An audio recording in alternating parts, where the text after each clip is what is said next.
আমার কাছে কেউ প্রশ্ন করেন যে ইসলাম ধর্মের মেয়াদ আছে, অন্য কোন ধর্মের মেয়াদ নাই, এ কথার প্রমাণ কি? এ কথার প্রমাণ কি যে ইসলাম ধর্ম পৃথিবীতে একমাত্র একমাত্র ইসলাম ধর্মের মেয়াদ আছে, বাকি সবগুলো ধর্মের ডেট এক্সপায়ার হয়ে গেল, মেয়াদ উত্তীর্ণ হয়ে গেছে, এই কথার প্রমাণ কি? মুহতারাম হাজিরিন, সময় সংক্ষিপ্ত, এ কথার বিস্তারিত প্রমাণ আলোচনা করবার সুযোগ নাই এবং খুব একটা বেশি প্রয়োজনও নাই। শুধুমাত্র ছোট্ট একটা তথ্যের মাধ্যমে আমি এটা কম্পারেটিভ রিলিজিয়াস ডিসকাশনের একটা থিওরি হিসাবে, তুলনামূলক ধর্মতত্ত্বের আলোচনার সূত্র ধরে আমি শুধুমাত্র একটা কথাই বলতে চাই, ইসলাম ধর্ম কিয়ামত পর্যন্ত একমাত্র ধর্ম যে ধর্মের মেয়াদ আছে, অন্য কোন ধর্মের মেয়াদ নাই। তার প্রমাণ হলো এই, মুহতারাম হাজিরিন, পৃথিবীতে যতগুলো ধর্ম আছে সমস্ত ধর্মের একটা অভিন্ন বৈশিষ্ট্য আছে, এই বৈশিষ্ট্য সকল ধর্মাবলম্বীরাই স্বীকার করতে বাধ্য। আর সে বৈশিষ্ট্য হলো এই, পৃথিবীতে যত ধর্মই আগমন করুক, এক একটা ধর্ম দুটি করে বুনিয়াদের উপর কায়েম হয়। কয় বুনিয়াদ? ধর্মের বুনিয়াদ কয়টা? যে কোনো ধর্মই হোক না কেন, ধর্ম পৃথিবীতে আগমন করে দুটি বুনিয়াদের উপর ভর করে। এক নম্বর বুনিয়াদ হলো প্রত্যেকটা ধর্মের একটা করে ধর্মগ্রন্থ থাকে। ধর্মের কি থাকে? ধর্মের গ্রন্থ থাকে। পৃথিবীতে সমস্ত ধর্মের ধর্মগ্রন্থ আছে না নাই? প্রসিদ্ধ সকল ধর্মেরই ধর্মগ্রন্থ আছে। ইসলাম ধর্মের ধর্মগ্রন্থ আছে না নাই? নাম কি ধর্মগ্রন্থের? মহাগ্রন্থ আল কোরআনুল কারীম।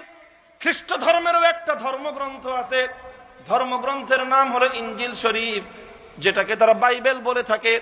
ইহুদি ধর্মেরও একটা ধর্মগ্রন্থ আছে, যে ধর্মগ্রন্থের নাম হলো তাওরাত শরীফ, যেটাকে তারা বাইবেলের ওল্ড টেস্টামেন্ট বলে থাকে। হিন্দু ধর্মেরও একটা ধর্মগ্রন্থ আছে গীতা। বৌদ্ধ ধর্মেরও একটা ধর্মগ্রন্থ আছে ত্রিপিটক।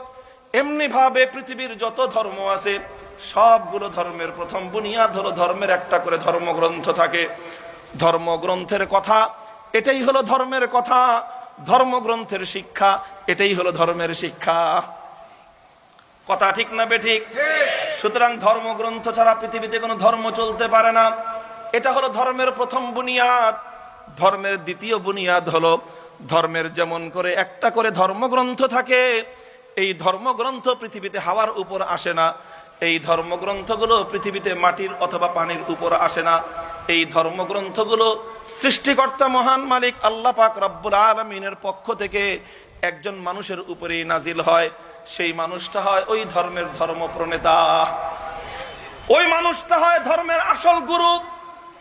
আমাদের ধর্মের এমন একজন আসল মূল ব্যক্তি আছেন না নাই? কি তার নাম? নবী মুহাম্মদুর রাসূলুল্লাহ সাল্লাল্লাহু আলাইহি ওয়াসাল্লাম। তিনি হলেন আমাদের ধর্মের নবী, তিনি হলেন আমাদের ধর্মের পয়গম্বর। এমনি ভাবে খ্রিস্ট ধর্মের একজন করে নবী আছেন। খ্রিস্ট ধর্মের নবীর নাম হলো নবী ঈসা আলা নবিয়িনা ওয়া আলাইহিস সালাতু ওয়াস সালাম। ইহুদি ধর্মের একজন ধর্মগুরু আছেন, যার নাম হলো নবী মুসা আলা নবিয়িনা ওয়া আলাইহিস সালাতু ওয়াস সালাম। হিন্দু ধর্মের ধর্মগুরু একজন আসল ছিলেন, কিন্তু ইতিহাসের বিকৃতি, সময়ের বিবর্তন, কালের বিবর্তনে সঠিক কোন ইতিহাস সংরক্ষিত অবস্থায় নাই। বৌদ্ধ ধর্মের ধর্মগুরুকে তারা গৌতম বুদ্ধ বলে প্রচার করে থাকেন।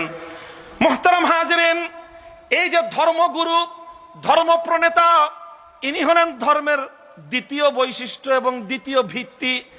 তার উপর ভিত্তি করে পৃথিবীতে ধর্ম প্রচারিত হয়, তার উপর ভিত্তি করে পৃথিবীতে ধর্ম টিকে থাকে। আমাদের নবী মুহাম্মদুর রাসূলুল্লাহ সাল্লাল্লাহু আলাইহি ওয়াসাল্লামের উপর নির্ভর করে দুনিয়াতে ইসলাম টিকে আছে। কথা ঠিক না বেঠিক? নবী ঈসা আলাইহিস সালামের উপর নির্ভর করে এই দুনিয়াতে খ্রিস্ট ধর্মের আগমন হয়েছিল। নবী মুসা আলাইহিস সালামের উপর নির্ভর করে পৃথিবীতে ইহুদি ধর্মের আগমন ঘটেছিল। যিনি ধর্ম প্রণেতা হন, তার আদর্শই হয় ধর্মের আদর্শ, তার কথাই হয় ধর্মের কথা, তার চরিত্রই হয় ধর্মের চরিত্র, তার বক্তব্যই হয় ধর্মের অপিনিয়ন। কথা ঠিক না বেঠিক? আমাদের ইসলামের মধ্যে আল্লাহর নবী যে কথা বলেন নাই, এমন কোন কথা ইসলামের বক্তব্য হতে পারে? আল্লাহর নবী যা করেন নাই এমন কোন কাজ ইসলামের কাজ হতে পারে? আল্লাহর নবী যা করতে নিষেধ করেছেন সেটা কোনোদিন ইসলামে অনুমোদিত হতে পারে? পারে না। তাহলে বোঝা গেল যে ধর্ম দুটি করে বুনিয়াদের উপর কায়েম হয়। প্রথম বুনিয়াদ হলো কিতাবুল্লাহ, আল্লাহর কিতাব, ধর্মগ্রন্থ। ধর্মের দ্বিতীয় বুনিয়াদ হলো নবিয়ুল্লাহ, ধর্ম প্রণেতা, যার মাধ্যমে সৃষ্টিকর্তা আল্লাহ পাক রব্বুল আলামিন দুনিয়াতে ধর্ম প্রেরণ করেন। পৃথিবীর প্রত্যেকটি ধর্মের দুটি করে বুনিয়াদ আছে। ইসলামের ধর্মগ্রন্থের নাম হলো আল কোরআন, ইসলামের নবীর নাম হলো নবী মুহাম্মদুর রাসূলুল্লাহ সাল্লাল্লাহু আলাইহি ওয়াসাল্লাম। খ্রিস্ট ধর্মের ধর্মগ্রন্থের নাম হলো ইনজিল শরীফ, ধর্ম প্রণেতার নাম হলো নবী ঈসা আলাইহিস সালাম। ইহুদি ধর্মের ধর্মগ্রন্থের নাম হলো তাওরাত শরীফ, ধর্ম প্রণেতার নাম হলো নবী মুসা আলাইহিস সালাতু ওয়াস সালাম। সবগুলো ধর্মের দুটি করে বুনিয়াদ রয়েছে। এই ভূমিকা বুঝবার পর এবার আমি ইসলামের একজন মুখপাত্র হিসেবে তাম পৃথিবীর সমস্ত ধর্মাবলম্বীদের সামনে তুলনামূলক ধর্মতত্ত্বের আলোচনা করতে গিয়ে ওপেন চ্যালেঞ্জ ছুড়ে মারতে পারি। এই পৃথিবীতে একমাত্র ধর্ম, যে ধর্মের প্রথম বুনিয়াদ খোদার কিতাব, খোদার পক্ষ থেকে যেভাবে এসেছিল সেভাবেই অবিকৃত অবস্থায় টিকে আছে। এই ধর্মের দ্বিতীয় বুনিয়াদ, ধর্মের নবী যা কিছু বলে গেছেন, যা কিছু করে গেছেন, যা কিছু করতে বলেছেন, যা কিছু করতে নিষেধ করেছেন, অক্ষরে অক্ষরে বিশ্ববাসীর কাছে, উম্মতের কাছে সংরক্ষিত অবস্থায় আছে, কিয়ামত পর্যন্ত সংরক্ষিত থাকবে। এই অনন্য বৈশিষ্ট্যের দাবি করতে পারে একমাত্র ইসলাম, একমাত্র ইসলাম, একমাত্র ইসলাম।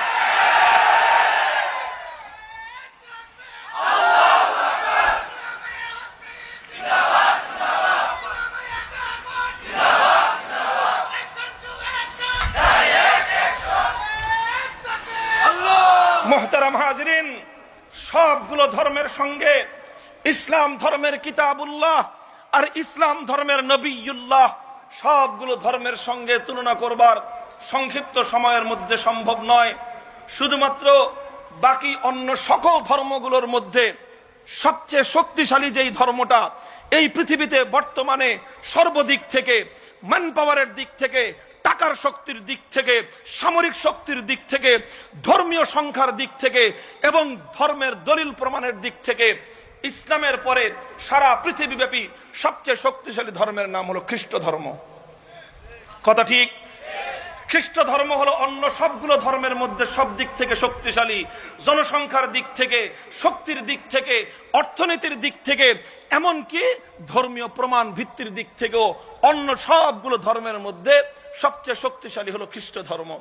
আসুন এই খ্রিস্ট ধর্মের সঙ্গে সবচেয়ে শক্তিশালী যেটা, অন্যগুলোর মধ্যে সবচেয়ে মজবুত যেটা, সেটার সঙ্গেই যদি আমি আমার ইসলামের কম্পেয়ার করি, তাহলে প্রথম তুলনা করে খ্রিস্ট ধর্মের ধর্মগ্রন্থ ইনজিল শরীফ যদি সম্পর্কে আমি প্রশ্ন করি, হে দুনিয়ার খ্রিস্ট জগৎ, আমাকে শুধু একটা প্রশ্নের জবাব তোমরা দিবে। আজ থেকে 2000 বছর আগে যখন আসমান থেকে আল্লাহ পাক রব্বুল আলামিন নবী ঈসা আলাইহিস সালাতু ওয়াস সালামের উপর ইনজিল শরীফ নাজিল করেছিলেন, তখন আল্লাহ নাজিল করেছিলেন এক ইনজিল শরীফ। আজ 2000 বছর পর খ্রিস্ট জগৎ 4 গ্রুপে বিভক্ত। 4 গ্রুপের কাছে আনাজিল আরবা নামে 4 রকম ইনজিল প্রচলিত রয়েছে। আমাদের জবাব দাও, 4 ইনজিলের মধ্যে কোনটা আসল ইনজিল, কোন 3টা নকল ইনজিল?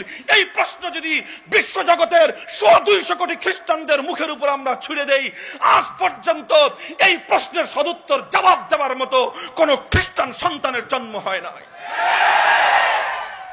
ওরা 4 রকম বাইবেল অনুসরণ করে এবং এক বাইবেলের সঙ্গে আরেক বাইবেলের মিল নাই।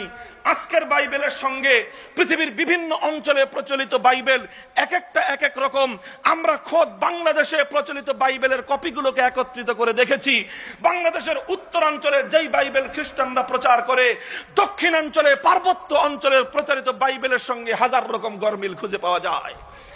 আজকের বাইবেল একরকম, 100 বছর আগের বাইবেল আরেক রকম, 500 বছর আগের বাইবেল আরেক রকম, 1000 বছর আগের বাইবেল পৃথিবীতে খুঁজে পাওয়া বিরল। দোস্ত, পৃথিবীর অন্য সবগুলো ধর্মগ্রন্থের মধ্যে বিভিন্ন সংস্করণের মধ্যে এমন 1000 রকম গরমিল খুঁজে পাওয়া যায়। অঞ্চল ভেদে বিভিন্ন ধর্মগ্রন্থের মধ্যে এমন 1000 রকম গরমিল খুঁজে পাওয়া যায়। যদি প্রমাণ চান তাহলে আমাদের ধর্মতাত্ত্বিকরা চোখে আঙ্গুল দিয়ে দিয়ে রেফারেন্স সহ, লাইন সহ, সতর সহ সবগুলো উদ্ধৃতি আমরা দিতে পারবো। কিন্তু দোস্ত, যদি আমাদের কোরআন সম্পর্কে জিজ্ঞাসা করেন, আমাদের কোরআন সম্পর্কে জিজ্ঞাসা করেন, আমাদের মাযহাব 4টা হতে পারে। ও দোস্ত, আমাদের মাযহাব 4 হতে পারে। পৃথিবীর যে কোনো প্রান্তে যান, আলহামদুলিল্লাহ, আল্লাহর কোরআনের মধ্যে কোনো তারতম্য নাই। বাংলাদেশ থেকে কোরআন সংগ্রহ করুন, চলে যান আপনি আরব ভূখণ্ডে, আমার পয়গম্বরের মসজিদ নববীতে নবীজির মাথার কাছ থেকে, শিওরের কাছ থেকে 1 কপি কোরআন সংগ্রহ করুন। এবার এই 2 কপি নিয়ে কোন মুসলিম ভূখণ্ড নয়, সরাসরি তাম পৃথিবীতে ইসলামের দুশ্মনদের প্রাণকেন্দ্র আমেরিকার ওয়াশিংটনের হোয়াইট হাউসের মধ্যে, প্রেসিডেন্ট ট্রাম্পের ঘরের মধ্যে যদি কোনো কোরআনের কপি সংগ্রহ করুন, 3 কপি কোরআন পাশাপাশি রাখুন, আমরা মুখস্থ চ্যালেঞ্জ করে বলে দিতে পারবো 114খানা সূরার মধ্যে কোনো তারতম্য কেউ খুঁজে পাবে না।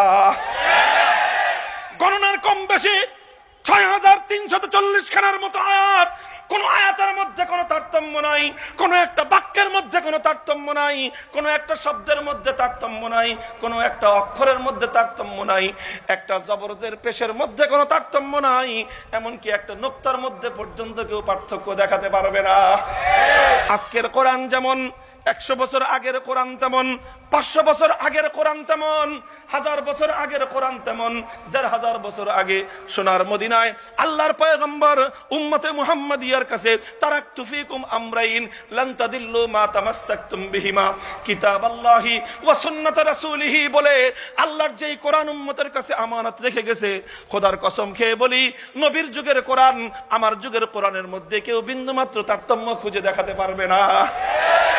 এটা শুধুমাত্র আমাদের মুখের চ্যালেঞ্জ নয়, এটা শুধুমাত্র আমাদের গলার জোরের কথা নয়, এটা শুধুমাত্র মুসলমানদের এক মজমার মধ্যে এক মুসলিম আত্মমর্যাদা সম্পন্ন সন্তানের বালখিল্যতা নয় ও দোস্ত, বরং এটা পৃথিবীর সেই চিরন্ত এবং পৃথিবীর জাবজল্য বাস্তবতা এবং চূড়ান্ত সত্য কথা, যে সত্যের সামনে तमाम পৃথিবীর সমস্ত সভ্যতাকে মাথা নত করতে হয়েছে, উপায় নাই।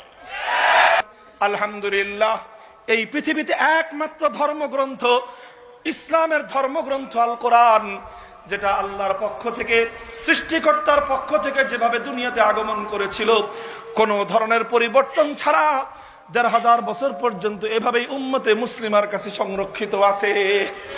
অন্য কোন ধর্ম গ্রন্থ এই চ্যালেঞ্জ মোকাবেলা করবার হিম্মত নাই।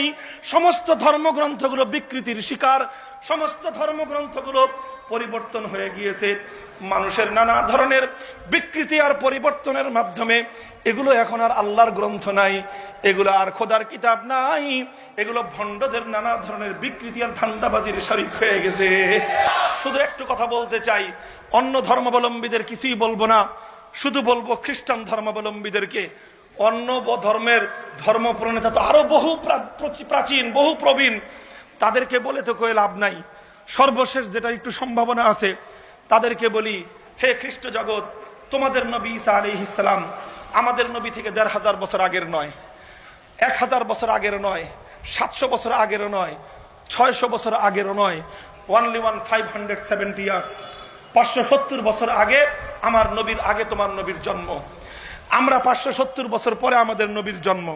ঠিক আছে, আমরা একটু পরের, এই জন্য হাজার হাজার লাখো হাদিস আমরা বলতে পারি। তোমাদের জন্য একটু আগের হওয়ার কারণে, 550 বছর আগের হওয়ার কারণে একটু ডিসকাউন্ট, একটু ছাড় দিলাম। তোমাদের লক্ষ্য বলা লাগবে না, 10,000 বলো, 10,000 বলা লাগবে না, 1000 বলো, 1000ও বলা লাগবে না, 100 হাদিস বলো, 100 বলা লাগবে না, 10টা হাদিস বলো, 10টা বলা লাগবে না, 5টা বলো, 5টাও বলা লাগবে না, 2টা বলো, 2টাও বলা লাগবে না, অনলি ওয়ান পিস, একটা মাত্র হাদিস। নবী ঈসা আলাইহিস সালাম কবে, কোথায়, কি কাজ করেছিলেন, কোন কথা বলেছিলেন, কি করতে বলেছিলেন অথবা কি করতে নিষেধ করেছিলেন, 2000 বছরের রেফারেন্স সহ নবী ঈসা আলাইহিস সালামের একটা বাণী, একটা কথা, একটা আদর্শ, ওপেন চ্যালেঞ্জ ছুড়ে দিলাম। দুনিয়ার 200 কোটি 200 কোটি খ্রিস্টানের ঘরে জন্মগ্রহণকারী একজন ব্যক্তি যদি বাপের বেটা থাকো, আসো আমাদের সামনে বলে যাও 2000 বছরের রেফারেন্স সহ নবী ঈসা আলাইহিস সালামের একটা বর্ণনা। ও দোস্ত, চ্যালেঞ্জ করে বলে যাই, ছোট মুখের বড় চ্যালেঞ্জ, আমাদের এই চ্যালেঞ্জ গ্রহণ করবার মতো দুনিয়াতে উম্মতে মুসলিমা ছাড়া সারা পৃথিবীতে অন্য কোন বাপের বেটার জন্ম হয় নাই। কেন জন্ম হয় নাই? কারণ আল্লাহ পাক অন্য কোন ধর্মের আদর্শকে কিয়ামত পর্যন্ত হেফাজত করবেন না। কেন করবেন না? কারণ অন্য কোন ধর্মকে আল্লাহ পাক কিয়ামত পর্যন্তের জন্য পাঠান নাই। কিয়ামত পর্যন্তের জন্য একমাত্র সংরক্ষিত ধর্মের নাম হলো ইসলাম। একমাত্র ধর্ম যে ধর্মের প্রথম গ্রন্থ আল কোরআন সংরক্ষিত, অন্য কোন ধর্মের ধর্মগ্রন্থ সংরক্ষিত নয়। একমাত্র ধর্ম ইসলাম, যেই ধর্মের নবীর আদর্শ উম্মতের কাছে হেফাজত আছে, অন্য কোন নবীর আদর্শ পৃথিবীতে হেফাজতে নাই। এ থেকে দ্ব্যর্থহীন ভাবে প্রমাণিত হয় পৃথিবীতে একমাত্র ধর্ম যেই ধর্মের মেয়াদ অবশিষ্ট আছে সেই ধর্মের নাম হলো ইসলাম। কাজেই আসো, তোমাদের সঙ্গে রাগের কথা নাই, ক্ষোভের কথা নাই, জাতি ধর্ম নির্বিশেষে সকলের জন্য উদারতার পয়গাম। অন্য কোন ধর্ম অনুসরণ করে জাহান্নামের জাহান্নামের আসামি হও না। আসো দলে দলে ইসলামের ধর্ম গ্রহণ করো। তোমার নবী ঈসা বলে গেছেন ইসলাম মানতে, তোমার নবী মুসা আলাইহিস সালাম বলে গেছেন ইসলাম মানতে, তোমাদের সকলের ধর্মগুরুরা বলে গেছেন আখিরি জামানার ইসলামকে মানতে। কাজেই সব ধর্মাবলম্বী আসো, বিশ্ব শান্তির একমাত্র ধর্ম হলো ইসলাম। সেই ইসলাম দুনিয়াতে থাকবে কি থাকবে না? এই ইসলামের কোরআনের সঙ্গে হাদিসের সঙ্গে যারা টক্কর দিতে আসবে পৃথিবীর ইতিহাস থেকে তাদের নাম নিশানা মুছে যাবে ইনশাআল্লাহ।